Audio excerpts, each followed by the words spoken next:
추석 연휴를 앞두고 코로나19 재유행 우려가 커지고 있습니다. 정부는 오는 10월 15일부터 코로나19 예방접종을 시작할 예정입니다. 이재갑 한림대 감염내과 교수와 자세한 내용 나눠보겠습니다. 어서 오십시오. 네, 안녕하세요. 네, 안녕하십니까. 코로나19 입원 환자가 12주 만에 줄기는 했습니다만 작년 같은 기간과 비교하면은 2배 가까이 아직 많습니다. 이런 가운데 역대급으로 긴 연휴에 돌입을 했는데 이번 코로나19 확산세 어떻게 보고 계세요? 예, 올해 여름 유행 자체가 작년보다 좀 길어지고 있는 패턴을 보고 있습니다. 환자 발생 규모는 좀 작년보다 적은 편이긴 한데 좀 길어지기는 하고 있어서 작년에는 이미 추석 연휴 때는 환자가 많이 줄었던 상황인데요. 올해는 또 추석 연휴와 맞물려가지고 조금 더 유행 자체가 좀 길어질 가능성이 있을 것 같거든요. 예전에도 팬데믹 기간에도 명절과 맞닿으면 전체적인 유행 양상이 좀 길어지는 패턴이 됐고 또 고령층들이 주로 많이 걸리시면서 그 이후에 입원 환자가 다시 늘어나는 상황 들 발생을 했어서 추석 연휴 상황을 잘 지켜봐야 될 것 같습니다. 네, 말씀하신 것처럼 특히 코로나 환자 가운데 고령층이 많습니다. 10명 중에 6명이 65세 이상인 것으로 나타나고 있는데 그렇다면 이런 고령층, 고위험군에게 가장 주의가 필요한 부분은 어떤 부분일까요? 네, 일단 이제 코로나19는 특히나 이제 다른 바이러스에 비해서 고령층의 침범이 상당히 심하거든요. 그러니까 이제 10에서 39세를 기준으로 할 때 그 연령대의 사망률에 비해서 85세 이상 사망률이 10배까지 올라갑니다. 그래서 상당히 위험한 부분들이고요. 그래서 특히나 이제 코로나19에 감염되지 않기 위해서 고령층들은 당연히 예방접종을 먼저 하셔야 되는 부분이 중요하고 두 번째는 증상이 의심될 때는 빨리 진단을 받고 또한 치료제를 복용을 해서 중증으로 진행하는 것을 막는 게 무척 중요합니다. 네, 예방접종 중요성 말씀해 주셨는데 10월 15일부터 65세 이상 고령층 등 고위험군을 대상으로 무료 예방접종이 시작이 됩니다. 코로나19 그리고 독감 백신 접종이 함께 시작이 되는 건데 이전에 이미 접종을 받았던 분들도 다시 맞아야 되는 거죠? 예, 매년 인플루엔자 그다음에 코로나19는 매년 접종하도록 권고를 하고 있는데요. 이제 두 가지 이유입니다. 이제 코로나19 예방접종이나 인플루엔자 예방접종에 이제 면역이 생긴 항체 자체가 6개월 이상 가기 힘들다라고 돼 있거든요. 그래서 이제 매년 접종을 해야 이제 효과를 올릴 수 있는 부분이 있고요. 두 번째는 매년 변이가 발생을 하고 있어서 변이에 대한 대응을 위해서 매년 새롭게 구성된 백신을 통해서 접종을 하시는 게 또한 이제 백신의 효과를 올릴 수 있기 때문에 이제 매년 코로나19 백신, 그다음에 독감 백신은 매년 맞는다 이렇게 생각을 해주시면 좋을 것 같습니다. 네, 항체는 6개월 유효하다. 그러니까 작년에 맞아서도 올해 또 맞아야 한다라는 말씀을 해주셨는데 그렇다면 접종을 통해서 코로나 위험을 실제로 얼마나 낮출 수 있다라는 어떤 좀 객관적인 수치가 있습니까? 예, 일단 코로나19의 예방접종 효과는 국내 연구 결과도 있고 국외 연구 결과도 있는데요. 통상적으로 감염의 예방 효과는 한 50에서 70% 정도 된다고 돼 있지만 거기에도 중요한 거는 중증으로 진행하는 거. 우리가 뭐 중환자실 간다거나 입원을 예방하는 학교는 이 효과는 80% 내외, 사망 예방 효과도 80%에서 90%까지 보고가 되고 있기 때문에 예방 접종을 하면 어떻든 코로나19의 유행 상황에서 나를 안전하게 특히나 입원이라든지 중증으로 또는 사망하는 부분들을 막아주는 부분이 있어서 코로나19 예방 접종 꼭 강조해서 접종을 하도록 말씀을 드리고 싶습니다.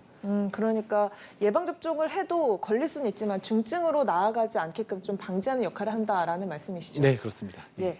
참 요즘 날씨가 정말 하루가 다르게 변하고 있습니다. 일교차가 아주 이렇게 큰 환절기에 접어들면서 독감 유행 가능성도 제기가 되고 있는데 그렇다면 좀 이런 증상이 있을 때 코로나19인지 독감인지 어떻게 하면 구별을 할 수 있을지 그리고 또 동시에 한 번에 두 가지가 같이 걸리는 가능성도 있습니까? 예, 일단 이제 인플루엔자도 호흡기의 바이러스에 해당되고 코로나19도 호흡기 감염을 일으키기 때문에 증상만으로 구분하기 사실 좀 어렵기는 합니다. 근데 다만 이제 인플루엔자가 한번 발병할 때 아주 급하게 고열이 나기 시작하고 전신의 근육통이 매우 심한 상태로 발병하는 패턴이라 코로나19는 그거에 비해서는 조금 점진적으로 발생을 하거든요. 그 차이가 있지만 어떻든 의사조차도 이제 환자의 증상만으로는 두 가지를 구분하기가 상당히 이제 어려운 측면들이 있고요.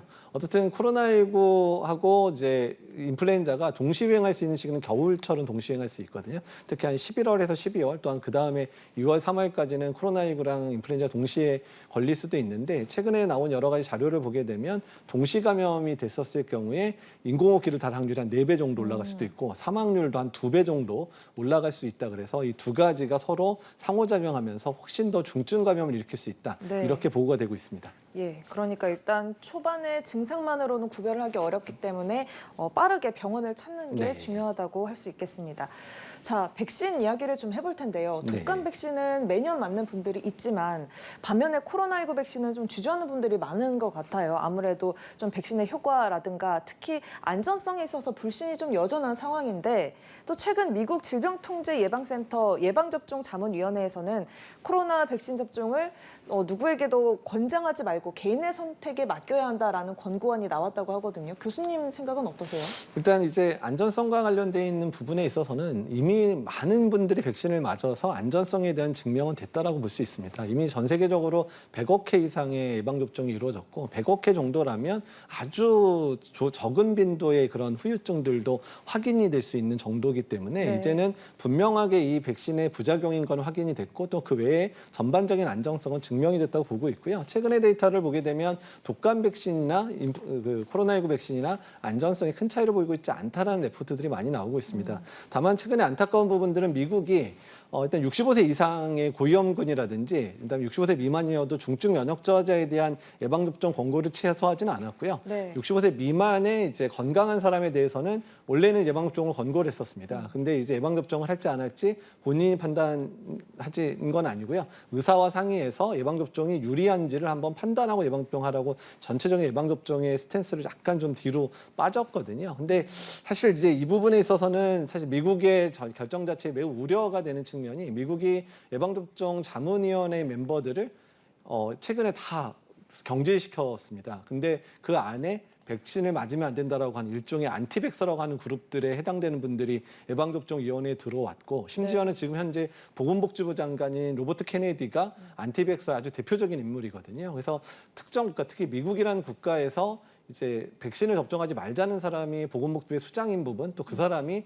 예방접종 자문위원회 멤버들을 교체했고 그것들로 인해서 예방접종 전략을 후퇴시키는 부분에 대해서 전 세계의 과학자들과 의학자들이 매우 반발하고 있고요. 네. 그래서 최근에 나온 논문을 보면 미국이 예방접종 전략을 65세 이상에서 적극 권고했던 거를 후퇴하게 되면 매년 수천 명의 코로나19 사망자가 늘어날 거라는 경고하는 논문들도 최근에 발표가 되고 있습니다. 네, 그렇다면 독감 백신과 코로나 백신이 모두가 필요하다라는 말씀이신데 네. 접종을 한다면 좀 어떤 순서로 어떤 시기에 하는 게 좀 효과를 높일 수 있을까요? 예, 최근에 여러 백신들에 대해서 코로나19 예방접종하고 그다음에 인플루엔자 예방접종을 동시에 접종해도 안전하고 효과도 괜찮다라는 논문들이 상당히 많이 나오고 있습니다. 그래서 어차피 어르신들이 한번 병원 왔다 갔다 하는 것도 힘든 분들, 특히 고령층은 왔다 갔다 하기 힘든 부분들이 있어서 되도록이면 예방접종 시기에 한 번에 코로나19 예방접종과 인플루엔자 예방접종을 동시에 맞는 게 오히려 더 유리할 수 있을 것 같고요. 정부 차원에서도 현재 코로나19 예방접종과 인플루엔자 예방접종 동시 접종을 권고하고 있습니다. 그래서 이미 작년도에 이제 전체 코로나19 백신 접종을 하신 분들이 인플루엔자 예방접종이랑 동시 접종한 분들이 전체 접종자의 한 42% 정도 됐거든요. 전년에 비해서 4배 정도 이미 올랐습니다. 그래서 올해 아마도 이제 동시 접종자들이 더 늘어날 걸 예상하고 있어서 안전하게 두 개 같이 맞으셔도 될 것 같습니다. 네, 이 두 백신이 어떤 기간 텀을 두고서 접종을 한 게 아니라 동시 접종이 가능하다는 점 네. 기억하셨으면 좋겠습니다. 자, 그런데 코로나19가 완전히 종식되지 않고 이렇게 계속 환자가 늘어났다 줄었다 하는 이유는 뭘까요? 예, 코로나19가 처음 이제 우한에서 시작됐을 때에 비해서 이미 변이가 보통 몇천 가지가 나왔을 정도로 변이가 발생을 했고 네. 그중에 주되게 유행하는 변이조차도 거의 계절마다 지금 바뀌고 있는 상황입니다. 그래서 예. 지난 겨울에 유행한 거랑 현재 유행하는 게 다른 종류가 유행할 정도로 매우 빠르게 변이를 하다 보니까 어쨌든 이런 변이들이 일어나니까 우리의 면역 체계를 이겨내고 계속해서 사람에게 감염을 일으킬 수 있는 빈도들이 늘어나기도 하고요. 또한 새로운 코로나 바이러스들이 동물에서 또 사람으로 넘어올 수도 있는 그런 상황들도 되기 때문에 코로나19 바이러스는 상당 기간 오래 존재할 거라고 생각이 되고요. 아마 몇십 년 이상 우리와 같이 계속해서 공존하게 되지 않을까 이렇게 예상을 하고 있습니다. 네. 그런데 일반적으로 좀 감기라든지 홍기 감염병들은 좀 날씨가 추워질 때 네, 많이 발생하는 유행하는 게 있는데 좀 특이하게도 코로나19는 지난번에 보니까 7, 8월 한창 더울 때도 확산세를 보였습니다. 여름철에 이렇게 유행한 이유가 뭔지 그리고 또 앞으로도 계절에 따라서 이렇게 유행할 가능성이 있다고 보시는지요? 예, 일단은 코로나19가 사실 실제로 좋아하는 건 말씀하신 대로 겨울철에 유행하는 걸 더 좋아하기는 합니다. 네. 근데 우리나라 국민들, 특히 65세 이상 어르신들이 작년만 해도 거의 490만 명 예방접종을 10월 달, 11월 달에 해주셨거든요. 그러니까 전체적인 집단 내 면역이 올라가다 보니까 오히려 겨울 유행은 좀 약간 좀 작아지는 패턴이고요. 근데 예방접종의 효과는 6개월 이상을 가지 않으니까 그리고 예. 봄에 접종하는 부분에 있어서 접종이 좀 많이 하지를 않으시거든요. 원래 코로나19는 봄에도 접종을 권고를 하는데 안 맞다 보니까 이제 지난해 맞았던 분들이나 지난해 여름에 걸렸던 분들의 항체가 이제 떨어지기 시작하니까 오히려 여름에 숫자가 더 많이 발생하는 상황들이 지금 반복하고 있거든요. 그래서 올해 3년째 여름 유행이 계속 지속되고 있는 예. 패턴이어서 아마 한동안은 이제 아마 봄 접종이 활성화돼서 많은 분들이 봄에도 접종을 하지 않는 상황에서는 여름 유행은 몇 년 이상 더 지속될 가능성이 높다고 보고 있습니다. 예. 그런 집단 면역 말씀해 주셨는데 좀 궁금한 게요. 그러면 1년에 한 차례 맞는 게 아니라 6개월이 유효 기간이다 하면 1년에 2차례 맞기도 하고 그러는 겁니까? 네, 코로나19는 최근에 이제 겨울에도 유행하고 여름에도 유행하는 패턴이 되기 때문에 미국 같은 경우에 이미 6개월에 한 번씩 코로나19 예방 접종을 하도록 권고를 이미 시작했고요. 네. 우리나라 같은 경우는 아직까지 공식 권고는 아니지만 매년 3월이나 4월에 예방 접종 전문위원회가 열려서 이 부분에 있어서 예방 접종을 봄에도 접종하는 게 좋겠다라고 권고를 시작했습니다. 네, 저희 끝으로 한 가지만 더 여쭤볼게요. 이제 추석 연휴가 역대급으로 길어서 아무래도 대규모 이동 모임도 많을 텐데 연휴 기간에 코로나 감염 위험을 좀 줄일 수 있는 방역 수칙 같은 게 있다면 소개해 주시죠. 네, 일단 첫 번째는 호흡기 증상이 있으신 분들 같은 경우에는 마스크 착용을 꼭 해주셨으면 좋겠고 특히 고령층의 부모님을 만날 때 호흡기 증상 있는 경우는 반드시 진단을 받아서 코로나19가 맞으면 좀 피하시는 게 좋을 것 같고요.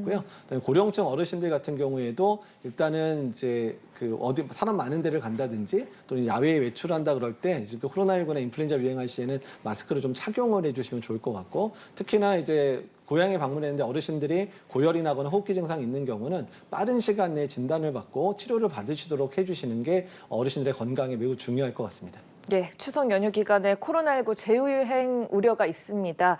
네, 대비 잘해 주셔야겠습니다. 지금까지 이재갑 한림대 감염내과 교수와 함께했습니다. 고맙습니다. 네, 감사합니다.